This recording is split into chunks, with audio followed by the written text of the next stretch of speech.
কিছুদিন পর পরে এই রোস্ট পোলাও আর ভালো লাগে না রান্না করতে।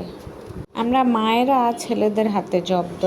ছেলেরা বায়না করলে তাদের অনুরোধ না রেখেও পারি না।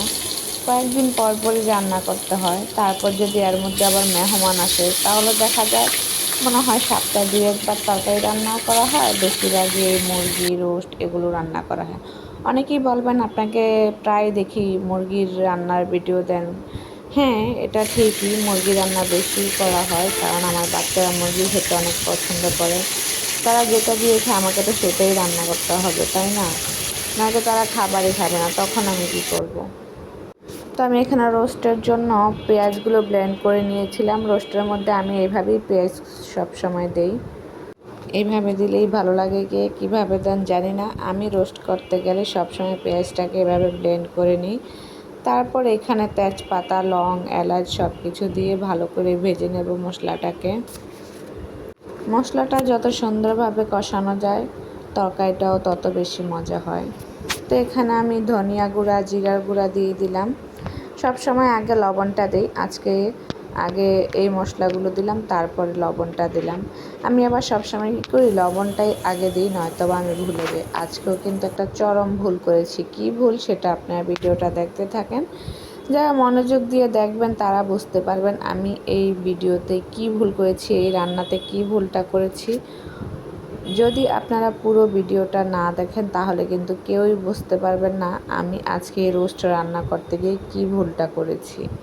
যদি ভিডিওটা মনোযোগ দিয়ে দেখেন তাহলে বুঝতে পারবেন কিছু একটা ভুল আমার হয়েছে, কিন্তু সেটা আমি নিজেও প্রথমে বুঝতে পারিনি। তারপর যখন রান্নাটা একেবারে শেষ হয়ে গেছে তখন বুঝতে পেরেছি। আমি তো একেবারে অবাক হয়ে গেছি। আমার লাইফে আমি এত রান্না করি কিন্তু কখনো এই ভুলটা আমার হয়নি। হয়তো বা কী হয় যে লবণটা আগে পরে হয়ে যায়, তবে লবণ জিনিসটা একেবারেই ভুল হয় না।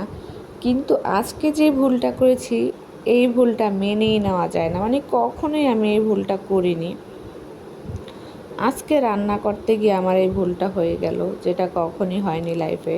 তো আমার মতো এরকম ভুল কে কে করেন সবাই কিন্তু কমেন্ট বক্সে জানাবেন। যারা ভিডিওটা মনোযোগ দিয়ে দেখবেন তারা বুঝতে পারবেন আমি কি ভুলটা করেছি। আমি কিন্তু প্রথমে পেঁয়াজ বাটাটা দিয়েছি, তারপর লং, এলাচ মশলা দিলাম, তারপর দেখা গেছে জিরার গুঁড়া, মানে মাংস রান্না করতে যা যা মশলা লাগে সবই দিয়েছি, কিন্তু একটা মশলা দিইনি, যেটা মূল মশলা সেটাই দিইনি। কি বলেন তো? আদা রসুন বাটাটা দিইনি আমি। যখন আমি পোলাও রান্না করতে গেলাম তখন আমার মনে পড়ে গেল, আরে আমি তো মাংসের মধ্যে আদা রসুন বাটা দিইনি, এই জন্যই মনে হচ্ছে গ্রানটা ভালো আসছে না। মানে মাথাটা এই গরমের মধ্যে এত গরম হয়ে আছে, ছেলেকে স্কুল থেকে নিয়ে এসে গরমের মধ্যে আবার বাসায় এসে রান্না করা, তার মধ্যে ভুল তো হবেই।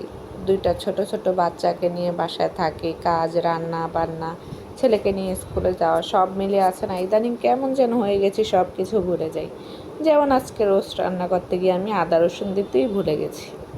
এই ভুলটা আমি একেবারেই মেনে নিতে পারিনি। তারপর কি করব, শেষে আবার পেঁয়াজ দিয়ে আদা রসুন দিয়ে আবার ভালো করে আলাদাভাবে মশলা দিয়ে হালকা পাতলা একটা ফোড়ন দিয়েছি, অনেকক্ষণ জাল করেছি। তো আমার আজকে রোস্ট পোলাও রান্নাটা কেমন হয়েছে কমেন্ট বক্সে জানতে